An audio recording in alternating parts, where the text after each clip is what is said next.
Tiyak na hindi siya mawawala sa usapan. Naging abogado, judge, immigration secretary, senador at muntik pa ngayon maging presidente ng Pilipinas. Mataray nga ba siya o sadyang malakas lang ang dating? Ladies and gentlemen, please welcome Miriam Defensor Santiago. Good morning po. Magandang umaga, Janice. Magandang umaga. I'm so excited. Excited po talaga ako to have you here kasi parang honor po sa akin na makausap kayo. Kasi parang pinapanood ko lang kayo dati sa TV. Thank you. That's very kind. Yes, ano po ang naging feeling nyo na kayo nababrand kayo talaga as ang lakas-lakas ng dating nyo? Siguro iyan, bunga iyan ng pagnanais ng ating mga kababayan, hindi lamang ng mga kababaihan, ng lahat ng sambayanan para sa isang napakalakas na leader sa ating bansa. Tuwang-tuwa sila yata pag nakakita sila ng ganyang personalidad. Dahil yan yata ang signs of the times, yun ang tinatawag ng kapalaran para sa ating bansang Pilipinas. Kailangan natin ng napakalakas na leader. Dahil sa ngayon, watak-watak ang ating bansa.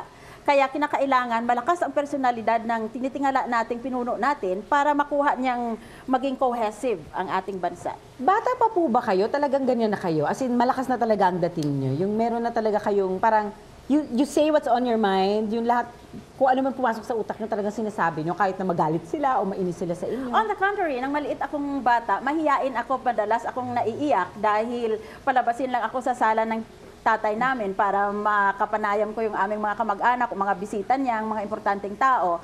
Na-upset na ako noon. Gusto ko pabayaan lang niya ako sa isang sulok na nagbabasa.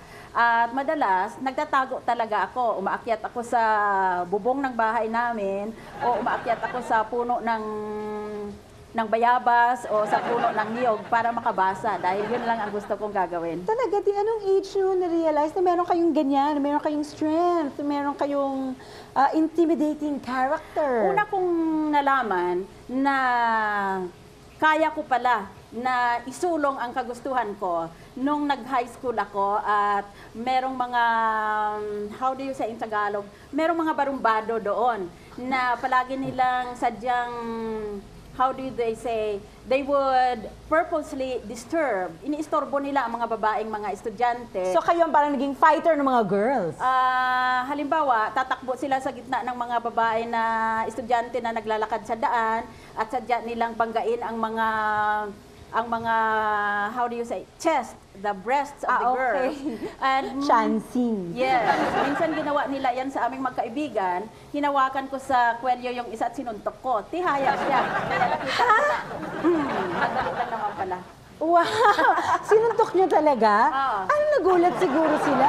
Nagulat sila at sinabihan ko sila, huwag na silang bumalik sa aming high school. At hindi na bumalik. May mga kaibigan na parang ayaw nila sumama sa inyo kasi masyado malakas ang personality nyo.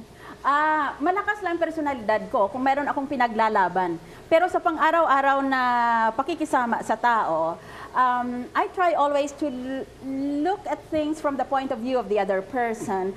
Ayaw kong i-overpower ako, i-dominate o i-overwhelm ako ng iba. Kaya sinusubukan ko na sa pribado kong buhay, kasama ko ang mga matalik kong kaibigan, na hindi ko ginagawa sa kanila iyan. At saka talagang tunay akong interesado kung anong nangyayari sa mga buhay-buhay nila. Kaya wala akong panahon na pag-usapan ang sarili ko. May mga apo na